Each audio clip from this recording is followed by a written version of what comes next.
Assalomu alaykum aziz qarindoshlar. Bugun 2021 yili 7 oyning 23 kuni juma. Sizlarga nazaraq uchur yetkazib qo'yay. Oldi bilan hammanglarniki Qurbon hayitiga muborak bo'lsin. Bu haftadagi bir cho'ng xabar. Necha kunning oldida bir maqola chiqdi. Bu maqolada degani Sharqiy Turkistonda birli vaqtda necha million odamni qamab qo'yg'ili bo'ladiganligi bayqaldi degan bir maqola chiqdi. Bu gaplar to'g'riliq men da'vat qilib uzun bo'ldi.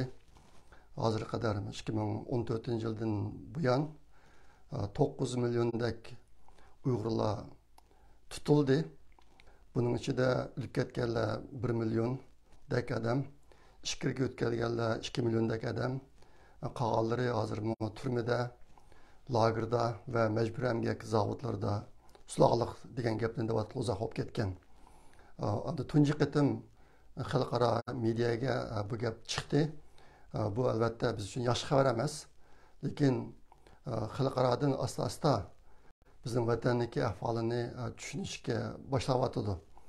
Bizdan keyin ashtaq bo'lsa-mu asosda o'tirib chiqyotdi. Xabar o'tirib chiqqandan keyin men buni Twitterda xili tashib qilyapman hozir.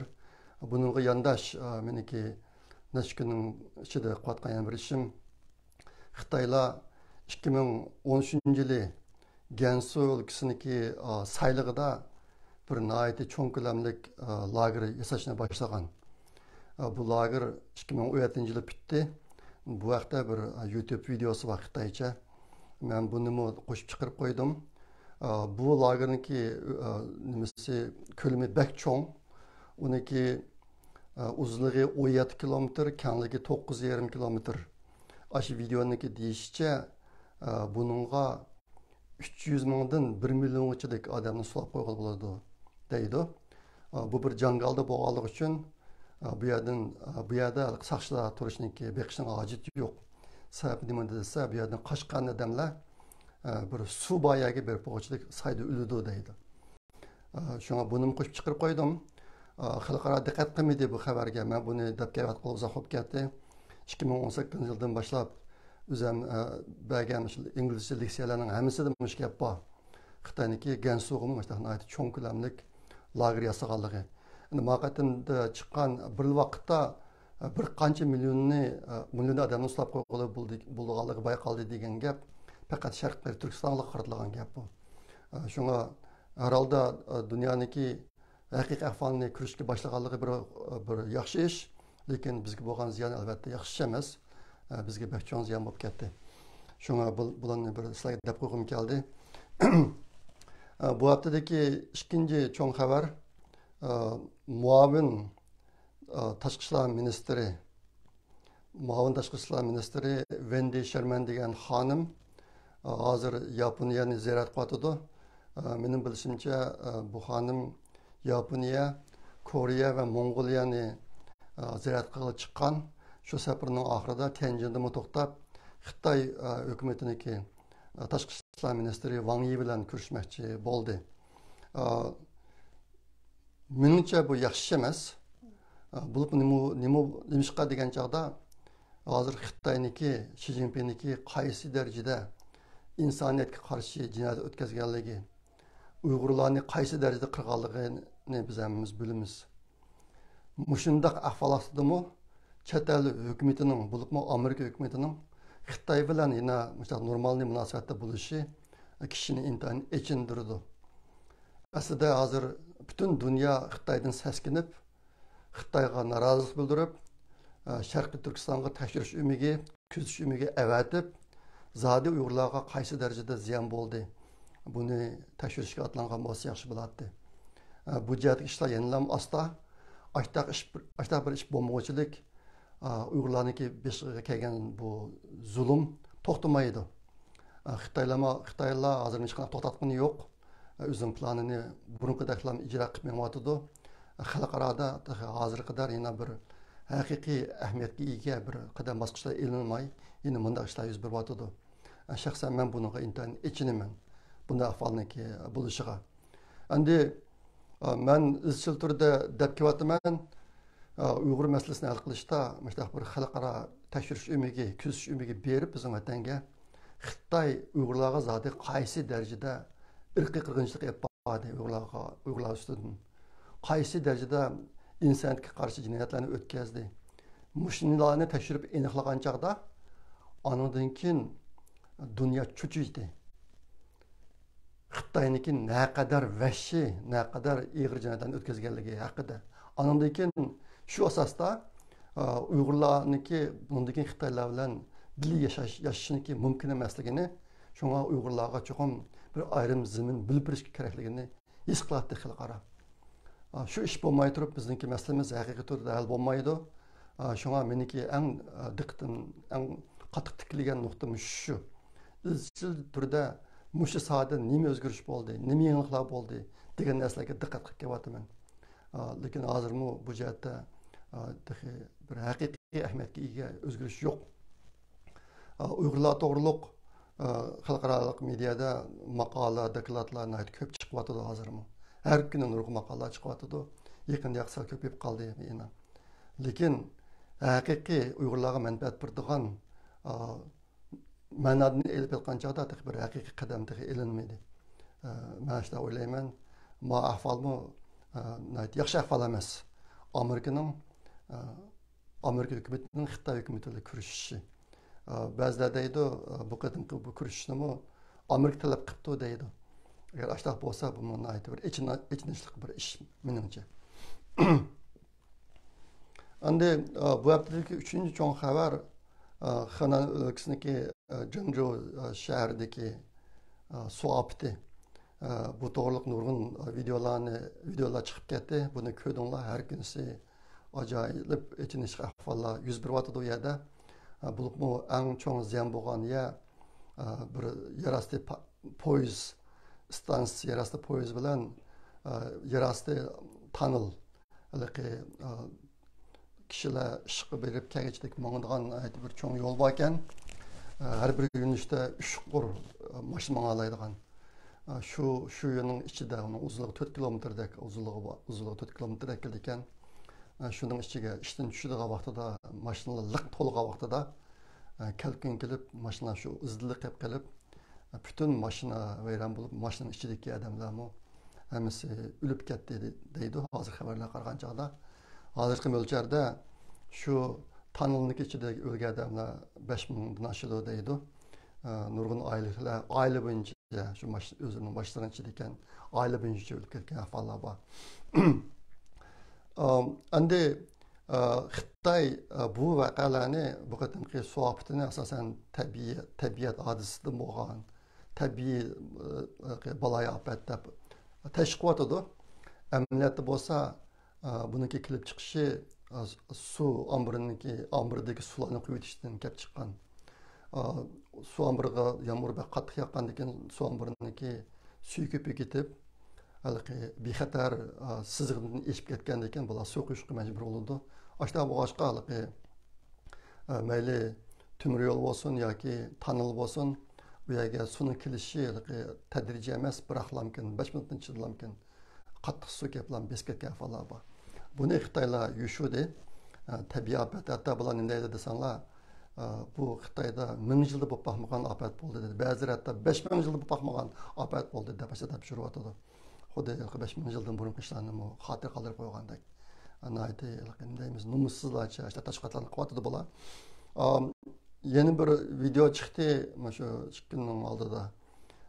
Shu nima poyezd stansiyasida keyin suvlarni biraqir azaytib yo odamlarni jasadlarni ko'tarib tortib chiqib nimaga shu poyezd stansiyasidagi odamlar turgan yerga chiqib qo'yibdi ekan. Doktorlar kelib bir qism jasadlarni kuzini ketibdi. Kuzni uyib ketib, hamısının kuzni bir latviyadan altda yeb qo'yibdi. Ashtaq videolar chiqib ketdi. Bunu Xitoyniki naqadar vahshiy bir maxluq ekanligini ko'rsatadi. Buni Twitterlar ancha ko'p chiqmaydi bu. Men o'ylayapman chiqish kerakmi, chiqarmas kerakmi deb.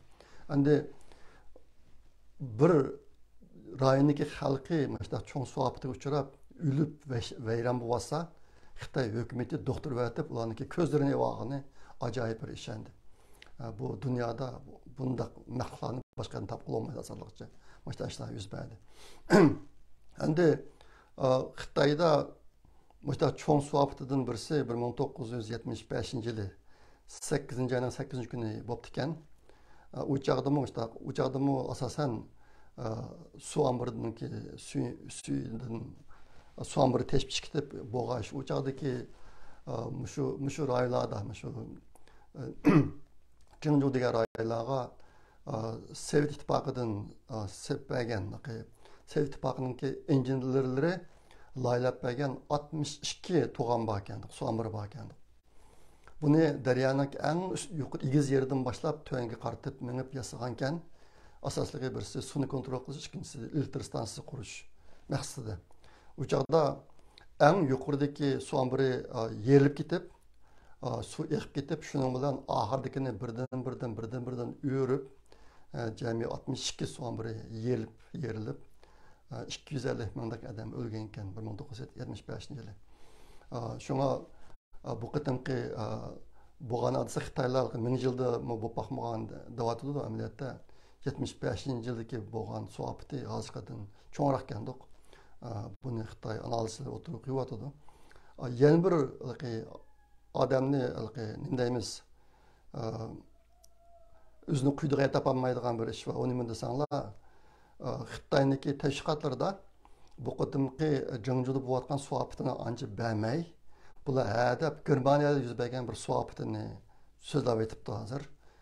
Germaniyadan bir su ofati bo'pti, ig'ir su ofati bo'lib 128 odam o'ldi deb anladim men. Bular Germaniyadagi su ofatini yuz berishi va 128 odamniki o'lishi ularniki suvni kontrol qilish texnikasining yuqori emasligidan bo'lgan. Bizniki bo'lsa tabiiy ofatdan bo'ldi deb tashviqotda deb turibdi bular.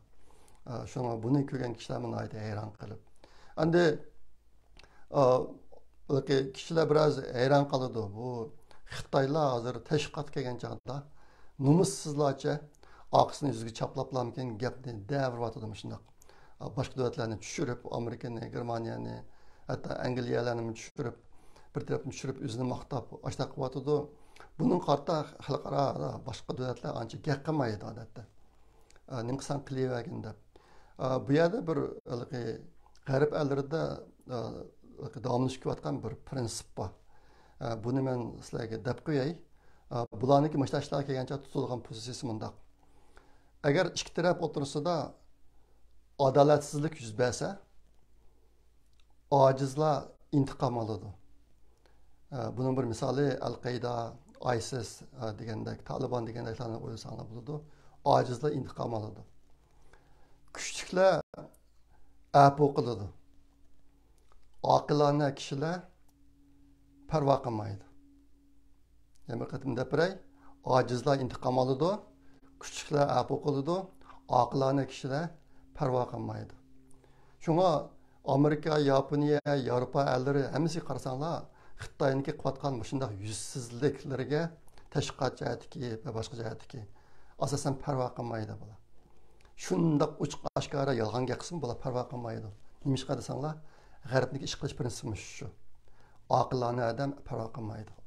Mana o'ziga cho'ng ziyon kelmaydigan adolatsizliklarga duch kelgan vaqtida. Aştaq bir prinsip uchun bo'layotgan ishlar mana shuni bir deb qo'yim keldi. Bu haftadagi 4-cho'ng xabar Amazon shirkatiniki birinchi qo'l boshlig'i Jeff Bezos degan kishi olam boshlig'iga chiqib keldi. 9 kunning oldida buningdan 9 kunning oldida Virgin Galactic orqali Richard Branson degan odam chiqib kelgan. Mana o'tgan haftadagi videoda degandim men. Bu hafta Amazonniki boshlig'i qurgan Blue Origin degan shirkatniki raketasi bilan Jeff Bezos degan kishi olam boshlig'iga chiqib keldi. U o'zi yolg'iz chiqmadi, boshqa odamlar bor. Bir 82 yoshlik bir mo'may, hatta 18 yosh bir yoshmi bor. Aştaq bo'lib, bular chiqib, jami 10 minut aylanib ketdi. Muvaffaqiyatli bo'ldi bu narsa. Bu hafta nihoyatda bir cho'ng xabar bo'lib ketdi xalqarada. Bularning hammasi shu olam boshlig'iga sayohat qilish ishlariniki hozir bir yuqori pallaga chiqqanliginiki alomati. Endi yana bir yaqini bo'lgan ish Amerikaniki harbiy aeroplani Tayvanga 3 qatim qo'ndi yaqinda.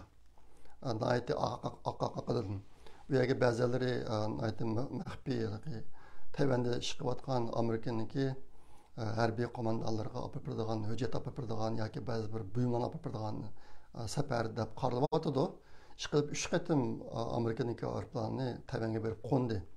Uning oldida Xitoy hukumati agar chet elniki har qanday bir davlatniki harbiy aeroplanni Tayvanga qo'nsa, bu bizga qarshi jang urush e'lon qilganliginiki ifodasi biz qaytarma zarbaga o'tamiz deb jakalab kelgan bo'la. Lekin yaqinda Amerikaning aeroplani 3 qatim Tayvanga berib qo'nganti, bularniki bu jakarlashlar popozlari yo'qolib ketdi, jimjiq bo'lib ketdi bo'la. Aslida bular Xitoy hukumatiniki bir qizil siziq ekandi. Agar chet elniki harbiy aeroplanni Tayvanga qo'nsa, u bir bizga qarshi jang e'lon qilganlik, biz jang o'tamiz, qaytarma hujum o'tamiz deb jakalagan ekan. Bu bir qizil siziq. Qizil siziqdan Amerika 3 qatim o'tib ketdi, ammo Xitoyniki ovoz ishiga ketib ketdi hozir. Bu to'g'riliq hech qanday tadbirmi qo'llanmadi. Hatto buni o'zining tashviqotlaridan tilg'anmay ashtaq yurayotgan ishlar yuz berdi yaqinda. Shunga bu yaqinda o'tirib chiqqan Xitoyniki bir ichki jihatda bir qog'oz yo'lbos ekanliginiki bir ifodasi bo'lyotdi. Endi mishada bir cho'ng savol bor. Xitoy Tayvanga zodi hujum qila olamdi, harbiy hujum boshlay olamdi degan savol. Yaqinda Xitoy hukumatiniki Xitoy hukumati chiqargan bir jurnal bor ekan, Parxod bilimlari degan jurnal. Shuningda bir cho'ng maqola e'lon qilinibdi. E'lon qilinib, Tayvanni egallashniki qadam bosqichlari mundaq bo'ladi degan zaraf bir mazmunda. Uningda 3 qadam bosqich o'tirg'i qo'yilibdi. Onun birincisi Tayvan'daki harbiy qo'mondon markazini keraksiz qilib etish, vayron qilib etish. İkinci, Tayvan'daki asosiy harbiy qurilmalarga zarba berish, ularni ishlamas qilib qo'yish. Üçüncüsü, Tayvan quruqligiga besib kirib urush qilish. Endi bu 3 qadam bosqichlarni bunday o'ylab olsanglar, har qanday bir davlat, yana bir davlatga hujum qilib kirmoqchi bo'lsa, asosan shu 3 qadam bosqich bo'yicha qiladi ishni. Buni sirtga chiqmaydi. Bunun da çoğun bir alaylık yok endi.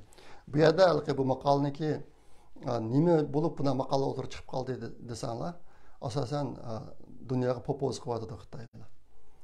Hayva qilyapti-da mana aytgan chog'da. Biz urush qila olamiz, mana qadam urush qilamiz degandek. Endi zodi Xitoy hukumati Tayvanga hujum qilamdi. Mana shu yaqinqi bir qancha oylar ichida.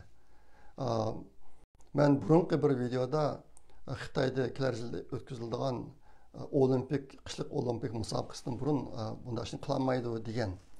Hozir endi mush savolga qaratami xalqaro analizchilarning ichida ikki xil ko'z qarash bor. Ba'zilar qildi deydi.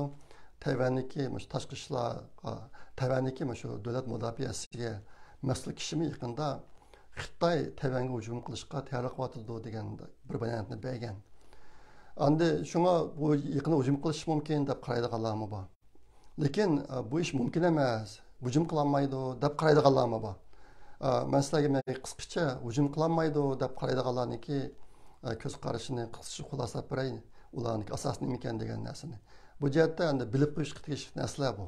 Hozir endi Tayvanning atrofidagi harbiy harakatlar, faoliyatlarni aytdi. Quyuq bo'lyapti hozir. Xitoylar aytilamkin besib kirdigandek bir holat bor. Lekin mushtaq ish cho'qim yuz beradi bo'lmaydi. Endi bu yerdagi eng cho'ng masala nima desa, urush siyosiy uchun xizmat qiladi. Urush siyosiy uchun xizmat qiladi. Shunga Tayvan bilan urush qilishda harbiy g'alabani emas, siyosiy g'alabani o'ylash kerak. Harbiy jihatdan yengilish emas, siyosiy jihatdan yengilishni o'ylash kerak.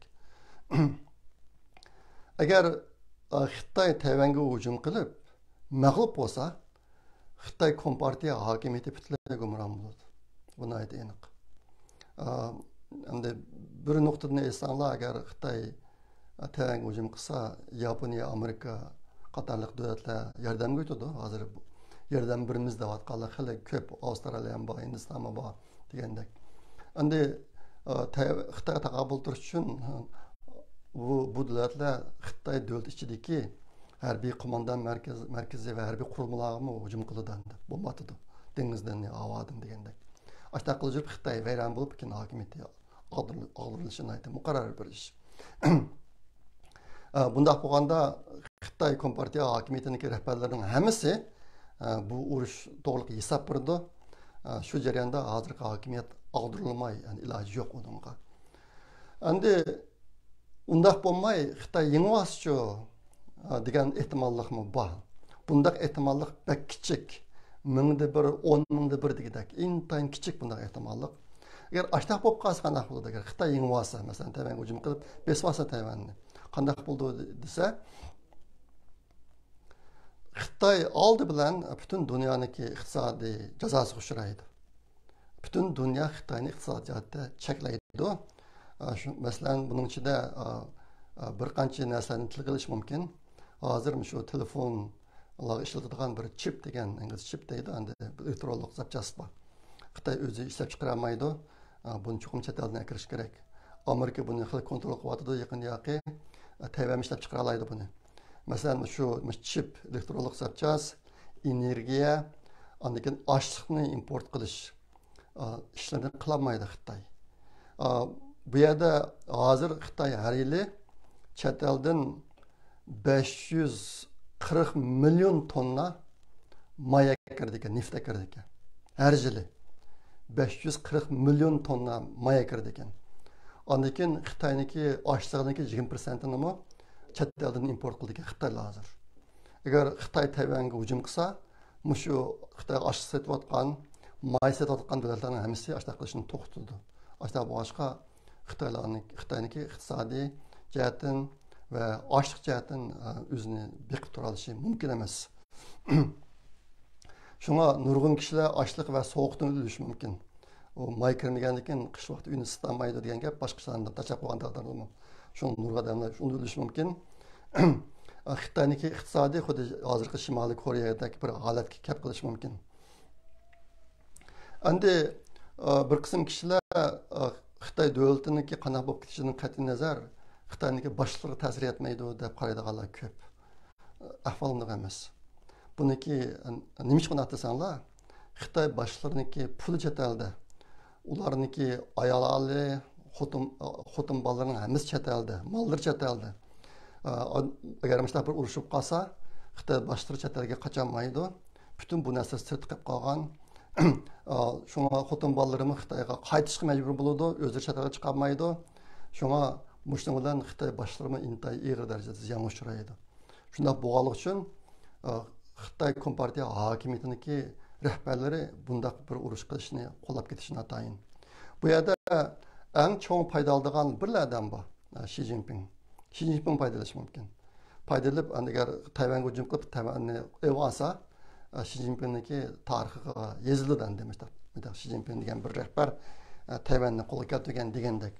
Lekin albatta men degandek qolgan rahbarlarga intayin og'ir darajada ziyon kelgan bo'lganligi uchun Xitoy Kompartiya hokimiyatiniki qolgan rahbarlari Xi Jinpingni qo'llashi asosan mumkin emas. Tayvanga hujum qilmayman desa. Undan boshqa albatta men degandek Amerika, Yaponiya qatorliq hozir nurg'un davlatlar agar Xitoy Tayvanga hujum qilib qolsa, biz Tayvan tarafga yordam beramiz deb tayyorlab qo'yadi. Shunga Xitoyning Tayvanga hujum qilib besilishi asosan mumkin emas. Endi vatandan kelgan uchurlar yaqinda bir kelgan uchur hozir Xitoylar 10 oyliga shu yeza mahallalarda 10 oyliga birdan odamni mas'ul qilib har kuni shu yerlik sho'chiniki boshliqlarga har kuni doklad yozib turadigan maktab ishni yo'l qo'yibdi. Xitoylar buni tarixda qilib boqqan. Tarixda o'ziniki Xitoy rayonlarida burun qilib boqqan bu ishni hozir shu taktikani uyg'olashga keltiribdi. Bu haqda Uyg'ur axborot markazining xabarida tafsil anglaysizlar. Yana birisi yaqında bütün Uyg'urlarniki yanfonlarga bo'libmi G'ulji tarafda yanfonlarga hukumat majburiy holda bir xil app qachilabdi. Bu app endi asosan shu kishilarniki bütün ish harakatini telefonda yapib qolgan mashg'ulotlarning hammasini hukumatga yo'llab turadigan app. Masalan siz bir telefon ursangiz shuni yo'llab turadigan gap kim telefon degan narsani. Mana bir appni qachilabdi. Bu endi Xitoyniki Uyg'urlarni kontrol qilishda yana bir yangi saviyaga ko'chganligining bir ifodasi. Ondan keyin meniki Facebook'imni ko'rayotgan qarindoshlar ko'rdinglar. Bu qatim Xitoylar yana nurg'un saxtapazlikni, naramazlikni ko'tarib chiqdi. Uyg'urlarni yet munosabat bilan usloyin top, samousluq silib, yetkani oldida degandek. Ashta-ashtag'ini boshqa yerda boshqa bir qism madaniyat faoliyatlarini qilg'izib degandek. Mushtaşlarni qilib ko'zbo'yamchilik qildi. Men bu vaqtda inglizcha Twitterga bir narsani yozib chiqardim. Ma'u Xitoylar tayyorlagan videoni ben ko'p tashviq qilmadim. Uniki ojiti yo'q. Biz bilamiz, hozir xalqaro bilib ketdi Xitoyniki qancha saxtapaz ekanligini. Bundan narsalarni taqib, agar to'g'ri tushuncha bermasak, aks ta'sir o'ynaydi bu. Hatta boshqa men Facebook chiqarib qo'ydim, Uyg'urcha Facebook'larimga. Bizning Uyg'ur qarindoshlar ko'rib baqsin deb, lekin inglizcha manbalarga buni ko'p chiqarmadim, ingliz forumlarga. Yana bir narsa deb qo'ydiganim, Uyg'ur boytaqlarniki o'zaro tunish bilishiga sorunni hozirlab turadigan kalnur.com degan tor beti hozir uni jiddiy yaslayotdi. Bir guruhi inlar bunga qattiq ishlayotdi. Aslida 7-yilki boshlarida bu narsa yo'l qo'yildi deb mo'ljallangan burun. Hozir shu burun mo'ljallardan sal ko'proq vaqt ketdi. Davom ishlamayotdi, pitay deb qoldi. Şuna bu iş aldığımızda yol koyuldu, bunu bir dakika edelim. Ondan keyin şu bu qatam qurbayeti münasebet bilan 5 tak Uyg'ur qarindoshimiz Uyg'ur Project fondiga pul ya'ni qildi. Uniki uncha bir alan bevositadan pulni berdi. $400 yaqin pulni qolganlar Uyg'ur Project fondiniki torbet orqali ya'ni qildi. Sizlarga ko'pdan ko'p rahmat. Yıkıda buatkan yan bir iş, tilim.org, tilimchik.org, andikin Uyghur Project Fondu'nun torbeti, Uyghur Axborot Merkezi'nin torbetleri yenilanıvatıdı hazır. Hazır qarsanlar ular burunqidan tizleşti. Andikin tilimchik.org degan torbeti burun bexatar emas deb xat chiqib oladi deb buni biz bexatar qildik. Pul xashlab bu ishlar o'ng'ishaldi. Hozir bemalol kiralaysizlar. Qolgan torbetlarimiz yenilanıvatıdı. Ondan keyin 1000 soatlik Uyg'urcha ochiq ovoz sondini qurish projekti night obdan ketyotdi. Men muhabbatlik statistikasini olmay qoldim. Bugungi video o'rganmay qoldi. Herhalde night yaxshi ketyotdi. Bo'lsa buni yordam qilayotgan qarindoshlar davomli qilavergan bo'lsanglar, buniki ahamiyati zo'r, men burun deb kelayotgandek. Ondan keyin Uyg'ur axborot markaziniki videolarimi night mol mazmunlar bilan chiqyotdi hozir. Bo'lsa uni ko'rib, unga agishib qo'llab qo'ygan bo'lsanglar tashviq qilib degandek. Endi oxirida bir masala to'g'ri ozroq to'xtalib qo'yayapman. Chet eldagi Uyg'urlar ichida to'g'ri ishni qilmayotgan yoki oqilona ishni qilmayotgan bir qism qarindoshlar bor. Bular to'xtamay shu ta'tir quyun chiqarib yashayotdi hozir. Hozir endi millatimiz xuddi bir parga o'xshash tuzib ketyotdi, yo'qolib ketyotdi vatandagi ishlar, vatandagi xalq, vatandagi madaniyatimiz, hamma narsamiz. Mushundaq bir kunda chet eldagi Uyg'urlar bir oqilona ish qilishni, to'g'ri ish qilishni biroz o'rgansak, mush jihatda bir tirishib boqqan bo'lsak, biz bek ojiz, bizning vazifamiz bek og'ir, bek ojiz, millatniki fojiasini to'xtatish jihatda Tıxı hal qılğış tədbir elinmedi xalqarada. Özümüz intayin aciz kivatımız. Dünya Uyghur Qurultayı ve başka bir kısım Uyghur teşkilatları keç gündüz işlavatıdı, terişvatıdı. Eğer bilginler gelse, Dünya Uyghur Qurultayı'da hizmet ötevatkan bir kısım qarindoshlar özündeki şəxsi mənfəətindən bütünlüylə vaz keçib, intayin az maaş bilan, net €100 yoki €1000 bilan Uyg'urlarning ishini butun kun qiladi bular. Мұшындақ ішләп ұғыланышыны davasını ақтусақ деп ішләп атыды. Ашта boğaçqa biz tətür gəplərini qilib əməy, bolsa özümüzün qırındaşlarına ilham birdiğən, mədət birdiğən, qollab qoyduğun işlərini qıssaq. Əndi meniki və mən bir iş qıvatqan qırındaşlarınki bir iş prinsipimiz var bizniki. Milletke paydası var işlərinin həmisini qollaş. Milletke paylıq iş qıvatqan kişilərinki həmisini qollaş. Bizim bir ölçümümüz var.